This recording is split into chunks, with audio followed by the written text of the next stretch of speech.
Vetri, you should let me after finishing my thing. I should go and sleep. நான் night 2 மணிக்கு 3 மணிக்கு பார்த்து முடித்தேன் படத்தை. ஆஃப்டர் தட் ஐ 6:30 மணிக்கு பெல் வச்சேன். ஆனால் தூங்கவே இல்லை.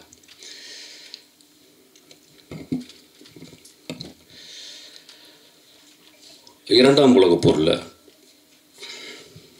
ஃப்ரான்ஸில் நாசி படைகள் வந்து ஆக்கிரமிச்சிருந்துச்சு. அப்போ ஒரு நாசி ஆஃபீஸர், ஜெர்மன் ஆஃபீஸர், அவர் வந்து பிக்காசோனுடைய வீட்டுக்கு போகிறாரு. அந்த வீட்டில் அப்போ தான் வரைஞ்சி முடிச்சிருந்த ஒரு பெரிய பெயிண்டிங். அந்த பெயிண்டிங் பேர் குவர்னிகா. அதை அந்த நாசி ஆஃபீஸர் பார்த்துட்டு, இவ்வளவு மோசமான பெயிண்டிங்கை நீங்களா வரைஞ்சிங்க அப்படின்னு பிக்காசோ அவர் கேட்குறாரு. பிக்காசோ சொல்கிறாரு, இல்லை நீங்கள் தான் வரைஞ்சிங்க அப்படின்னாரு. குவர்னிகா போரை, போரின் இழிவை, போரின் தேவையற்ற தன்மையை உலகத்தில் குவர்னிகா மாதிரி இது வரைக்கும் எந்த ஒரு கலைப்படைப்பும் விமர்சனம் செய்யவில்லை.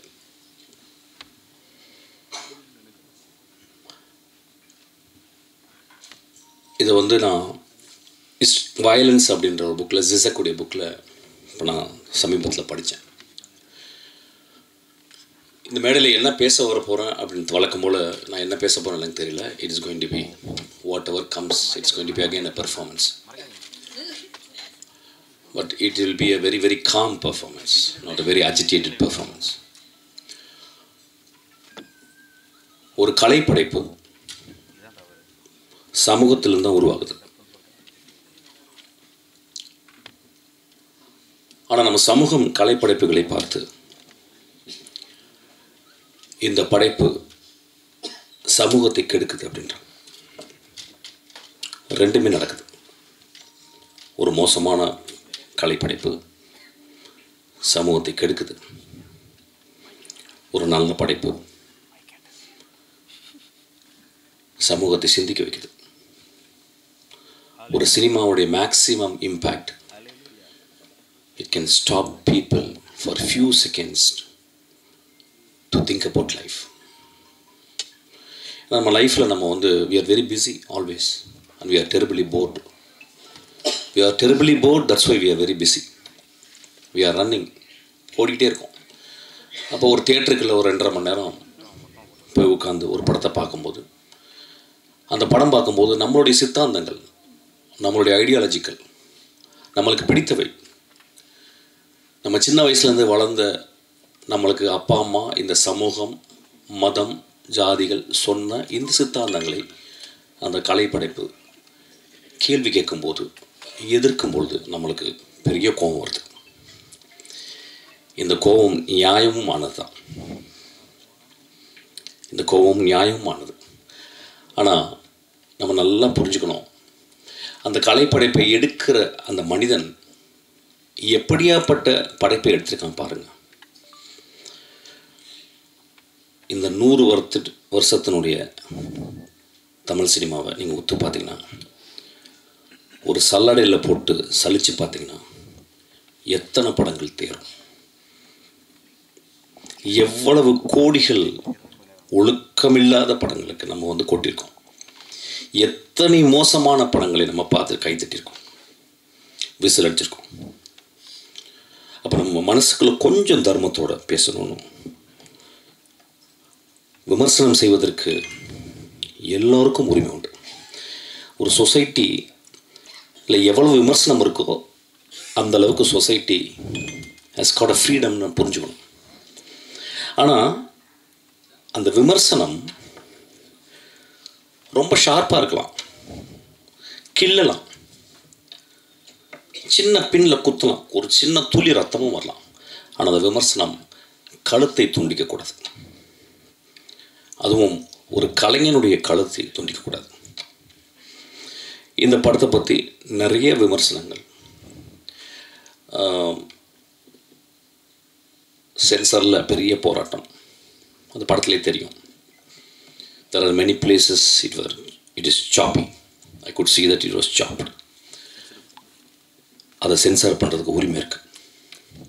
அந்த சென்சாரில் இருந்த மனிதர்கள் அதை பண்ணுறதுக்கு உரிமை இருக்குது. அப்படியே அந்த படம் அந்த கலைப்படைப்பு கொஞ்சம் தப்பிச்சிருச்சு. நான் கலைப்படைப்புன்னு நீங்கள் என்ன சொல்லணும்னா, நான் வருஷா பண்ணது மட்டும் கலைப்படைப்புன்னு சொல்ல, எல்லா படங்களும் சொல்கிறேன். எல்லா தோக்குற படங்களும். என் ஆஃபீஸில் ஒரு அசிஸ்டன்ட் டைரக்டர் வந்தான்னா, என்னப்பா அப்படின்னா, நான் அசிஸ்டன்ட் டைரக்டர் ஆகணும்னு சொன்னபோது எனக்கு அவன் மேலே ரொம்ப மரியாதை வந்துடும்.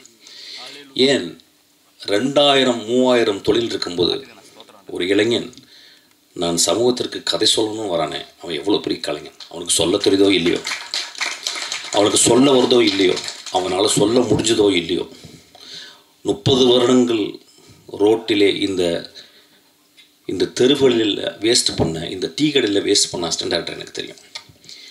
என்னை விட வெற்றிமாறனோட அறிவான, ஆழ்ந்த சிந்தனை உள்ள, அன்பினால் உருவாக்கப்பட்ட அவ்வளவு மேன்மையான அசிஸ்டன்ட் டைரக்டர்கள் இந்த ரோடுகள் சாவடித்திருக்கு. அப்போ ஒரு படத்தை நம்ம பார்க்குறோம். இந்த படத்தை எழுதின இந்த குழந்தை ரொம்ப நாளைக்கு முந்தைய ஒரு கூட்டம் தான் வெற்றி. எனக்கு அந்த குழந்தைய முத சேரும்போது அப்போ இத்தனை கொண்டு இப்பயும் வளரல, இவ்வளோ தான் வந்திருக்கா. அப்போ வரும்போது நான் பார்த்தேன் அந்த பொண்ணு. எப்பயுமே பொண்ணுங்க சினிமாவுக்கு வரும்போது அவ்வளோ சந்தோஷமாக இருக்கும். ஏன்னா ஆண்களால் அழுத்தப்பட்ட மோஸ்ட் மேல் சவனிஸ்டிக் ஏஜென்சி அப்படின்னா ஐ வுட் கால் சினிமா. அப்போ அதில் ஒரு பெண் வர்றான். ஒரு பூ முட்கள் கூட நடந்து வருது. அப்போ நான் அந்த பொண்ணை பார்த்து, இந்த பொண்ணு நல்லா பிரைட்டாக இருக்கான் வெற்றி அப்படின்னு 2-3 புத்தகம் கொடுத்தேன். அதை வெற்றி நேற்று எனக்கு சொன்னான். ஆக்சுவலி இந்த படத்தை பார்க்க போகிறீங்க. இந்த படத்தை 50% பிடிக்க போகுது, 50% பிடிக்காமல் இருக்க போகுது. இதுதான் ஒரு திரைப்படம் செய்ய வேண்டிய வேலை. ஒரு திரைப்படத்தை 100% நல்லா இருக்குன்னு சொல்லிட்டா அந்த படத்தில் உண்மை இல்லைன்னு அர்த்தம். ஒரு படத்தில் 100% நல்லா இல்லைன்னா அது கலைப்படைப்பு சரியாக எடுக்கப்படவில்லை என்ற அர்த்தம். ஒரு படம் 50 விழுக்காடு நல்லா இருக்குன்னு சொன்னாலும் 50 விழுக்காடு நல்லா இல்லைன்னு சொல்லணும், அது நல்ல கலைப்படைப்பு நான் புரிஞ்சுக்கிறேன். ஒருவேளை இந்த படம் அந்த 50 விழுக்காடு நல்லா இருக்குன்னு சொன்னவங்கள மனசுக்குள்ளே வச்சுட்டு 25 விழுக்காடு மட்டும் நல்லா இருக்குன்னு சொல்லலாம். ஸோ 75 விழுக்காடு இந்த படத்தை நிராகரிக்கலாம். ஆனால் அந்த படத்தினுடைய நியாயத்தை நீங்கள் பார்க்கணும். இந்த படத்தை நேற்று இரவு நாங்கள் ஒரு 6 பேர் பார்த்தோம், 5 பேர் பார்த்தோம். அந்த படத்தை பார்த்து முடித்த உடனே லைட் போட்டு வெற்றி எனக்காக வெயிட் பண்ணிகிட்டே இருந்தான். அப்புறம் தூங்கிட்டான். வெற்றி என்னை மாதிரி தூங்காதவங்க கிடையாது, கரெக்டாக தூங்கிடுவான். ஆனால் அதுக்கப்புறம் நான் ஒரு 3 மணிக்கு நான் எழுப்பினேன், ஒரு 2:30 மணிக்கு எழுப்பி பேசினேன். அப்போ அந்த படம் முடிஞ்ச பிறகு என் அசிஸ்டன்ட் டைரக்டர் வந்து ஒரு நீண்ட விவாதம் பண்ணாங்க. அந்த விவாதத்தில் வந்து இரு அணியாக மாதிரி எனக்கு பிடிக்கல சார், எனக்கு பிடிச்சது சார் அப்படின்னு ஒரு பெரிய விவாதம் வந்துச்சு. நான் டைரக்டராக அந்த பசங்க பேசுகிறத கேட்டுகிட்டே இருந்தேன். 4 பேர் ரொம்ப உக்கிரமாக பேசினாங்க. அதில் அவங்களுக்குள்ள சண்டையெல்லாம் வந்துச்சு. அதில் 5ஆவதாக ஒரு அசிஸ்டன்ட் டைரக்டர் ரொம்ப அமைதியாக உட்காந்துருந்தாங்க. அவ்வளோ ஒரு பெண். அப்போ நான் சொன்னேன், டே நில்லுங்கடா, நம்ம எல்லாம் ஆம்பளைங்களே பேசிக்கிருக்கோம் ஒரு படத்தை பார்த்து. இது பெண் வாழ்க்கையை பற்றி, பெண்ணுடைய அந்தரங்கங்களை பற்றி, பெண்ணுடைய ஆசையை பற்றி எடுத்திருக்கா. ஆம்பளைங்களுக்கு புரியாதரா, அந்த பெண்கிட்ட கேட்கலாம் அப்படின்னு. அந்த பெண் சொன்னான், எனக்கு பிடிச்சிருக்கு சார்.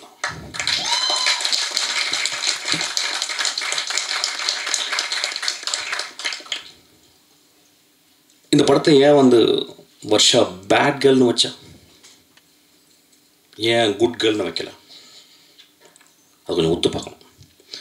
அவள் வந்து சமூகத்தை வந்து விளக்கமாத்த எடுத்து வந்து கூட்டுறதுக்காக வரல,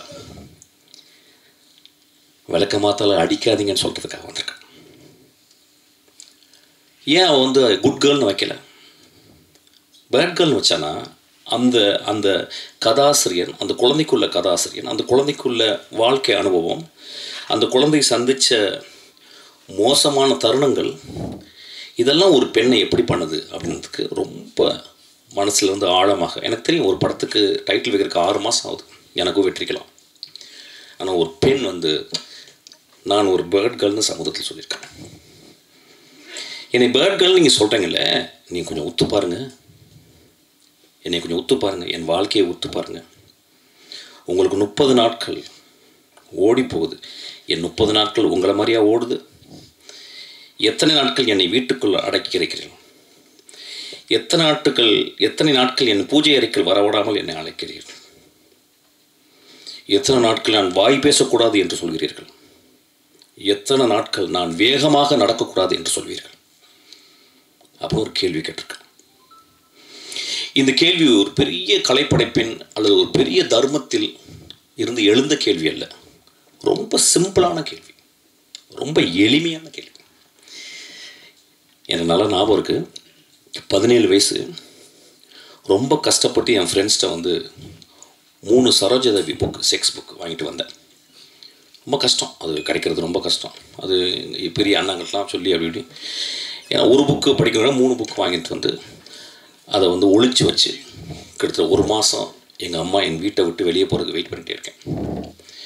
எங்கள் அம்மா மார்க்கெட் போயிட்டு வருவாங்க, ஆனால் அது எடுக்க போகும், ஆனால் பயம் இருக்கும். ஒரு வேகமாக அந்த படங்களை மட்டும் பார்க்குறது, பிளாக் அண்ட் ஒயிட் படங்களை. அதை பார்த்துட்டு வந்து அம்மா வந்துருவாங்களோன்ற பயத்தை நான் வந்து திரும்பி ஒழிச்சு வச்சுருக்கேன். ஒரு நாள் எங்கள் அம்மா, நான் வரக்கு ஒரு 2 ஹவர் ஆகும்டா, நான் மார்க்கெட்டுக்கு போயிட்டு ஒருத்தங்க பார்த்துட்டு வரேன்டான்னு சொன்னாங்க. எங்கள் அம்மா பொண்ணு கதவை சாத்திட்டு அந்த 3 புத்தகங்களையும் படித்துக்கிருக்கேன். செக்ஸ் புக் படிக்கிறேன். 17 வயசு பையனுடைய கேள்வி, 17 வயசு பையனுடைய காமம், 17 வயசு பையனுடைய வாழ்க்கையை புரிந்து கொள்ள வேண்டும் என்று வருது. 17 வயசு பையனுடைய கீழ்மையும் சொல்லலாம். அப்போ படிச்சுக்கிட்டே இருக்கும்போது யாரோ கதவை தட்டிட்டாங்க.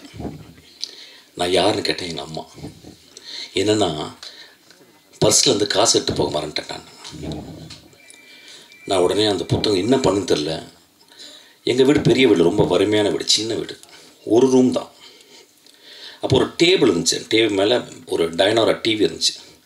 அந்த டேபிளுக்கு அந்த பக்கம் கேப்பில் அந்த 3 புத்தகங்களை போட்டு விட்டேன். உடம்பெல்லாம் வேர்த்துருச்சு. எங்கள் அம்மா திறந்து பார்த்து, என்னடாச்சு? இல்லைம்மா, எனக்கு ஒரு மாதிரி ஜுரம் அடிக்கிற மாதிரி வெளியே ஓடிட்டேன். வெளியே ஓடி ஒரு 3 மணி நேரம் கிரிக்கெட் விளையாட போயிட்டேன். பக்கத்தில் உட்லண்ட்ஸு, அந்த பழைய உட்லண்ட்ஸ், அங்கே கிரிக்கெட் விளையாட போயிட்டு சாயங்காலம் ஒரு 6 மணிக்கு வரேன். வந்தால் எங்கள் அம்மா வெளியே ஏதோ கூட்டிகிட்டு இருக்காங்க. நான் உள்ளே போகிறேன். பார்த்தா எனக்கு பெரிய ஷாக்கு.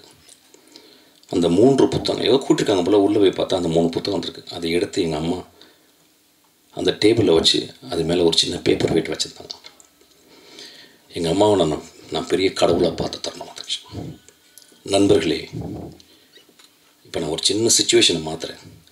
அந்த 17 வயது இன்றைக்கி உங்கள் முன்னால் பேசிக்கிருக்கேன். இந்த பையன் ஒரு பெண்ணாக இருந்தால் என்ன இருக்கும் யோசிச்சு. அப்போ எனக்கு ஒரு சுதந்திரம், ஒரு பெண்ணுக்கு சுதந்திரம் கொடுப்போமா? எங்கள் அம்மா அநேகமாக அவளை விளக்கமாத்தால் அடித்திருப்பாள் என்று நினைக்கிறேன்.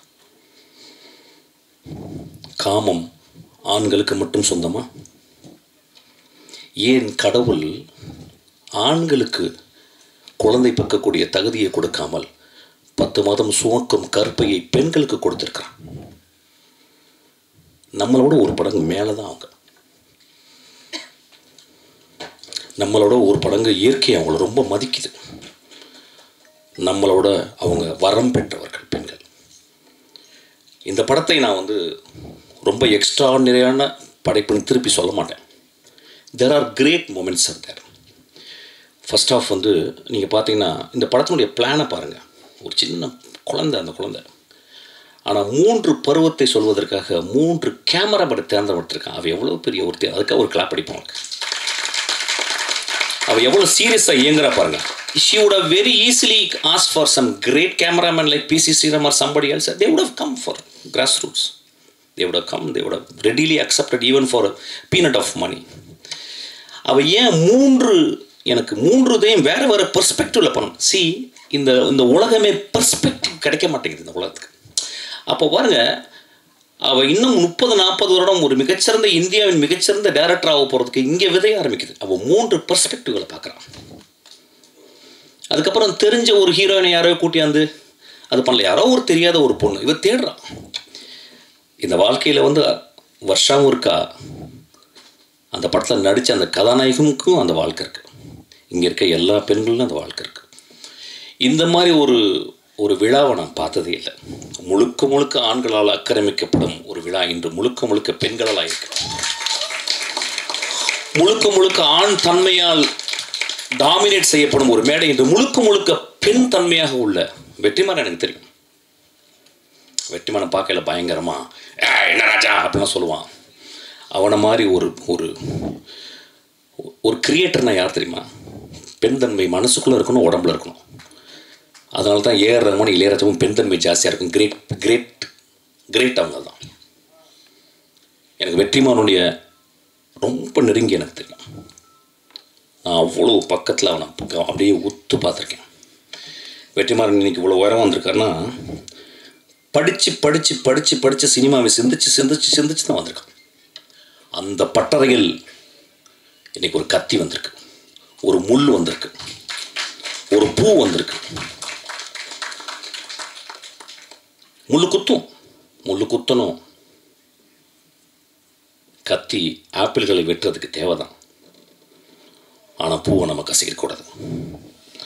அவர் இந்த படத்தில் வந்து ஒரு film மேக்கராக the way she handled the close-ups, இந்த படத்தை வந்து ஒரு நல்ல ஸ்டடின்னு சொல்கிறேன். அதாவது நெக்ஸ்ட் ஜெனரேஷனுக்கு வந்து இந்த படத்தினுடைய க்ளோஸ்அப், ஒரு பெண்ணை, எனக்கு தெரிஞ்ச தமிழ் சினிமாவில், இந்தியன் சினிமாவில் ஒரு பெண்ணினுடைய முகத்தை இத்தனை ஆங்கிளில் இவ்வளவு அழகாக எந்த படமும் காட்டலன்னு நினைக்கிறேன்.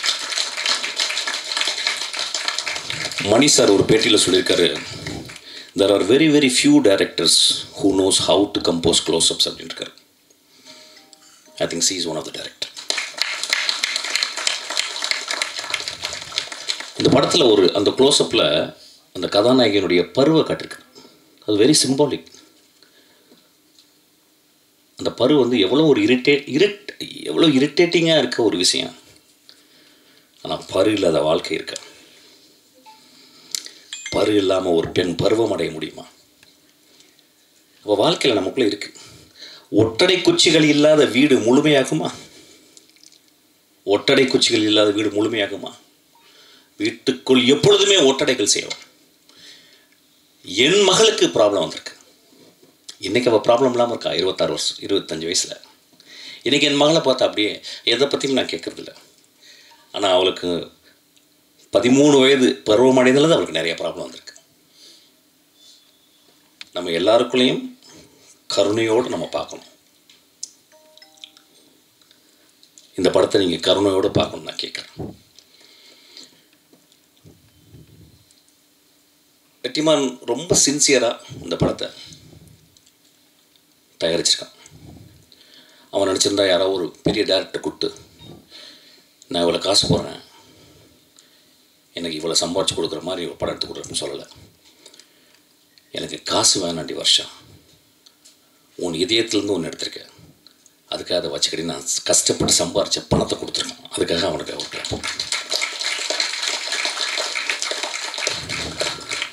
இந்த படம் நீங்கள் பார்க்கும்போது உங்களுக்கு சில நேரங்களில் சந்தோஷத்தை ஏற்படுத்தலாம், சில நேரங்களில் வருத்தத்தை ஏற்படுத்தலாம். இது ரெண்டையும் அந்த தியேட்டருக்குள்ளேயே பார்த்துட்டு வெளியே வாங்க. கொஞ்சமாக திட்டுங்க வருஷா.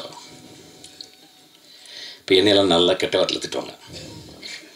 நான் ஏதாவது பேட்டி கொடுத்தேன் கீழே, அவன் என்ன பூவா, அவன் என்ன, அதுவும் சொல்லக்கூடாது. ஆக்சுவலாக நிறைய கெட்ட வார்த்தை. எனக்கு அது ரொம்ப பிடிக்கும். எனக்கு சம்படி ஐ ஃபீல் வெரி ஆர்கசமிக்காக எனக்கு நான் ஃபீல் பண்ணுவேன். வெரி மேசோகிஸ்டிக் நான் ஆக்சுவலாக. அந்த குழந்தைய எடுத்துட்டாதீங்க. அந்த குழந்தை ஒரு பெரிய வைரம். ஒருவேளை தமிழில் இந்தியாவில் முதல் ஆஸ்காரவை வாங்கலாம்.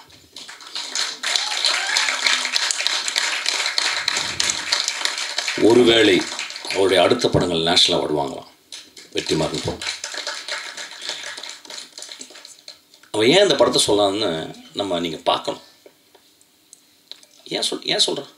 அவன் ஏன் வந்து சார் ஓப்பன் பண்ணால் ஒருத்தர் வரீங்க சார், அப்படியே ஆடுறீங்க சார், விசில் அடிக்கிறீங்க சார், ஒரு 2 பொண்ணுங்களை லவ் பண்ணுது சார், ஒரு அம்மா சென்டிமெண்ட் சார், அதுக்கப்புறம் மிஷ்கின் சார் படத்துலேருந்து வர மாதிரி ஒரு குத்துப்பாட்டு சார், அதுக்கப்புறம் வந்து ஒரு 300 பேர் அடிக்கிறீங்க சார், அப்புறம் சார் அப்புறம் எதுக்கு பார்த்தீங்கன்னு தெரியாமல் நீ வெளியே போயிடணும் சார் சொரிஞ்சுக்கிட்டே. இப்படி கதை பண்ணலை.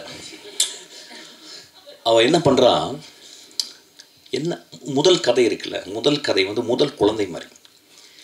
அது சில நேரம் மோஸ்ட் ஆஃப் த டைம் சவள குழந்தைங்கள தான் வரும். ஆனால் அந்த குழந்தைய ரொம்ப பத்திரமா, முதல் குழந்தை எந்த குழந்தை பெக்கணும்னு எடுத்து பெற்றிருக்கான் அந்த தாய். அந்த படம் ரிஸ்க் தான். அவள் தான் பெருந்தாய். ஏன்னா அவள் சமூகத்தை ஏமாற்ற வரல. சமூகத்தில் அப்படி சுரண்டி கொடுத்து, அப்படி வருடி கொடுத்து, அப்படியே எண்ணெயை வந்து அப்படியே இறகுல தொட்டு வருடி கொடுத்து நான் படத்தை ஹிட் பண்ணி, நான் அடுத்தது வந்து இதில் 25 லட்சம், அதில் 40 லட்சம், அடுத்தது 2 கோடி ரூபாய் போகணும் அப்படின்னு அவள் என்ன இல்லை. அவள் தன்னை சுருக்கி கொண்டு ஒரு நத்தை போல் சுருங்கி தன் வாழ்க்கையை முதல் நாள்லேருந்து 32 வயசு வரைக்கும் என்ன நடந்துச்சு அப்படின்றத ஒரு கேமரா வச்சு எடுத்திருக்கா. அதை அந்த எடிட்டர் அம்மா கட் பண்ணி 1 hour 55 நிமிஷம் கொடுத்துருக்காங்க உங்களுக்கு. It was her own life, R it was her own dearest friends life. அதை நம்ம ரெஸ்பெக்ட் பண்ணணும், அதை நம்ம புரிஞ்சுக்கணும். நல்லா யோசிச்சு பாருங்கள், எவ்வளவு மோசமான படங்களை நம்ம பார்க்கணும். அந்த படத்தை நம்ம குழந்தைங்களை கூப்பிட்டு பார்க்க முடியுமா? நம்ம மனைவியை கூப்பிட்டு போய் பார்க்க முடியுமா? நம்மளுடைய தங்கச்சியை கூட்டு போய் பார்க்க முடியுமா? எவ்வளவு விரசமான, எவ்வளவு மோசமான. இந்த படத்திலும் விரசம் இருக்கிறது. அந்த விரசத்தில் விரதம் இருக்கிறது. அந்த விரசத்தில் தெய்வீகத்தன்மை இருக்கிறது. ஒரு குழந்தையினுடைய படத்தை நீங்கள் பாருங்கள். இது ரொம்ப முக்கியமான படம்னு நான் சொல்ல மாட்டேன். ஆனால் நிறைய சாக்கடைகள் படங்கள் எடுக்கிற இடத்துல இது ஒரு சந்தனக்கட்டை.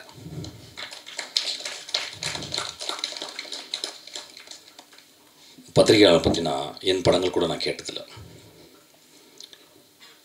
இந்த படம் உங்களுக்கு பிடிக்கும், இந்த படம் உங்களுக்கு பிடிக்காமையும் போகலாம்.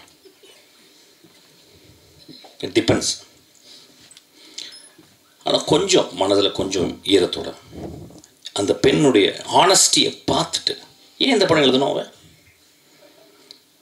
அப்படின்ற ஒரு ஹானஸ்டியை கொஞ்சம் பார்த்தீங்கன்னா உங்கள் எழுத்தில் அந்த மையோடு சேர்ந்து கொஞ்சம் உதிரமும் வரும், கருணையும் வரும். இந்த படத்துக்கு 36 மார்க்காவது போடுங்க. இந்த படத்தை ஃபெயில் ஆக்கிறாதீங்க. இப்போ என் படத்தெல்லாம் ஃபெயில் ஆக்குவாங்க என்னால் உரிமை இருக்கு. ஏன்னா நான் வந்துட்டேன். வெற்றிமாறன் படத்தை ஃபெயில் ஆக்கலாம், அவனுக்கு வந்துட்டான். ஆனால் என் குழந்தை, உங்களுடைய மகள் வர்ஷா, அவளை பத்திரமா பார்த்துங்க.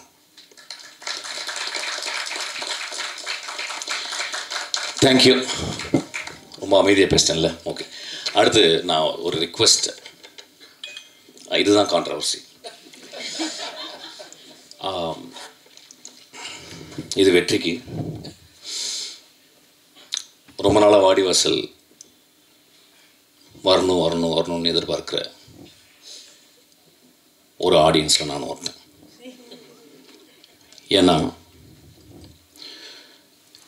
கிட்டத்தட்ட 60 வருடங்கள் தமிழில் இலக்கியம் என்று கருதப்படுகிற ஒரு பொன்னியின் செல்வனுக்கு 60 வருஷத்துக்கு அப்புறம், 65 வருஷத்துக்கு அப்புறம் மணிரத்னம் சார் அதுக்கு உயிர் கொடுத்தாருன்னா அது ஒரு வேறு வெர்ஷன் ஆஃப் ஒரு மீடியத்தில் கொண்டு வந்து அது ஒரு எக்ஸ்ட்ராடினரி விஷுவலாக ப்ரெசென்ட் பண்ணார். அந்த மாதிரி 60 வருஷமாக என்று தமிழில் கருதப்படுகிற ஒரு கிளாசிக் என்று கருதப்படுகிற ஒரு வாடிவாசல், அதை எடுக்கக்கூடிய ஆப்பர்ச்சுனிட்டி வெற்றிமாறனுக்கும் சூர்யாவுக்கும் தானுசாருக்கும் வந்துச்சு. எனக்கு வெற்றிமாறனை பற்றி தெரியும். கடும் உழைப்பான்னு சொல்ல மாட்டேன், பெரும் உழைப்பாளி. கிட்டத்தட்ட ஒரு மேட்னஸுடைய உச்சத்தை போயிட்டு அப்படியே தொட்டு நக்கிட்டே வர ஒரு பெரிய படைப்பாளி. இஸ் நாட் சும்மா அப்படி இருக்க மாட்டான். எப்போ போனால் நான் என்ன புக்கு கேட்பேன்னா, I will read something about very politically very பொட்டன்ட்டான book. I will never satisfy with romcom, இதெல்லாம் இது பண்ண மாட்டான். ஸோ இந்த படம் வாடிவாசல் ஒரு கிளாசிக் அன்று தமிழில் கருதப்படுகிற ஒரு படம். கிரேட் புக்குன்னு நான் சொல்ல மாட்டேன், ஒரு வார் அண்ட் பீஸ் மாதிரி சொல்ல மாட்டேன். பட் இது தமிழில் ஒரு கிளாசிக். இந்த வாய்ப்பு இது வெற்றி கிடைச்சது நான் ரொம்ப சந்தோஷப்படுறேன். அப்புறம் இந்த படத்தை சூர்யா பண்ணும்போது ஒரு பெரும் அழகனவன் சூர்யா. ஒரு பெரிய அறிவாளி வெற்றிமாறன், ஒரு அழகனும் அறிவாளியும் சேர்ந்தால் அந்த படம் எப்படி இருக்கு பாருங்க. அதனால் அந்த படத்தை வரணும்னு நான் ரொம்ப ஆசைப்பட்றேன். ஏதாவது டிஃப்ரென்ஸ் ஆஃப் ஒப்பீனியன் இருக்கலாம். வெற்றிமாறனுடைய மிகச்சிறந்த படமாக வாடிவாசல் அமையும், சூர்யாவின் மிகச்சிறந்த படமாக வாடிவாசல் அமையும். இந்த மேடையில் அவர் சொல்கிறேன், நம்புகிறேன். சீக்கிரம் அந்த படம் ஆரம்பிக்கிறதுக்காக நான் வெற்றியை நான் தாழ்ந்து ரிக்வஸ்ட் பண்ணி கேட்டுக்கிறேன். Thank you so much. அஞ்சலி ரொம்ப extraordinary performance. There are places where she struggles, ஏன்னா பிகாஸ் லாங்குவேஜ் வரல, நிறைய இடத்துல கஷ்டப்பட்டுருக்கா அந்த பாப்பா. ஆனால் ரொம்ப ஒரு எக்ஸ்ட்ராஆர்டினரி, ஒரு பொட்டண்ட்டான ஒரு ஆக்டர்ஸ். ஆக்சுவலி ஒரு ஆக்டர் சொல்லக்கூடாது, ஆக்டர். அதுக்கப்புறம் அந்த படத்தில் நடிச்சவங்க எல்லாருமே, இந்த படத்தில் பர்டிகுலராக எடிட்டர், அவங்களுடைய ஒர்க் வந்து இந்த எடிட்டிங்கை ஒரு ஆண் பண்ணியிருக்க முடியாதுன்னு நினைக்கிறேன். ஆக்சுவலாக இது ஒரு பெண்ணுடைய பார்வையில் தான் இந்த எடிட்டிங். உட்காருங்கம்மா. அந்த படத்தில் நடிச்சிங்க எல்லாருக்குமே, கேமராமேன் அந்த பையன், அதுக்கப்புறம் அம்மா. நான் வந்து எங்கள் ஊர் பாட்டுக்காரர் நான் வந்து ஒரு 50 வாட்டி நான் பார்த்துருப்பேன். நான் யுத்தம் செய்ய எழுதி முடிச்சு யார் ஹீரோ நான் கதை சொல்லி முடிச்சிட்டேன். அக்கோரம் சார் யார் ஹீரோ, நாங்கள் பாண்டியர் ராமராஜன் சொல்லிட்டேன். அவர் ஐயோ நெஞ்சில் கை வச்சு எதிர்ச்சிட்டாரு. நான் நிஜமாகவே நான் வந்து ராமராஜனுக்கு தான் அந்த படம் எழுதினேன். ஏன் மதுரையிலேருந்து வர ஒரு டிடெக்டிவாக இருக்கக்கூடாதா? மதுரையிலேருந்து ஓட்ட இங்கிலீஷ் பேசுகிறேன், நாம் ஓட்ட இங்கிலீஷ் பேசுகிறேன், ஏன் அவர் பேசக்கூடாதா? ஆனால் ப்ரொடியூசர் பயந்தார். சரி சார் அப்போ சேருங்க சார், நான் அப்பா அப்படின்னு உட்காந்தார். அப்படி தான் சேர்ந்து வந்தார். அவங்கள ரொம்ப நடிச்சிருக்கம்மா. இந்த படத்தில் ரொம்ப எக்ஸ்ட்ரானரியா. I think you used all your maybe 35 years you couldn't come actually. The gap made you a kind of a boiler actually, kind of ஒரு ரொம்ப பியூட்டிஃபுல்லாக நினச்சிருந்தீங்கம்மா. அதாவது எனக்கு தெரிஞ்சது, அதாவது இருக்கிறதுலே கஷ்டம் குடிகாரனோட குடிச்சிட்டு குடிக்காமல் இருக்குன்னு கண்ட்ரோல் பண்ணுறது தான் ரொம்ப கஷ்டம் ஆக்சுவலாக.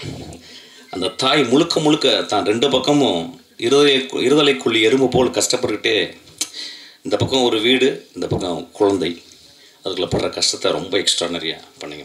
தேங்க்யூ. அதுக்கப்புறம் எனக்கு பெரிய சர்ப்ரைஸ் வந்து சரண்யா வந்து ஒரு எக்ஸ்ட்ரானரி ஆக்டர்ஸ்.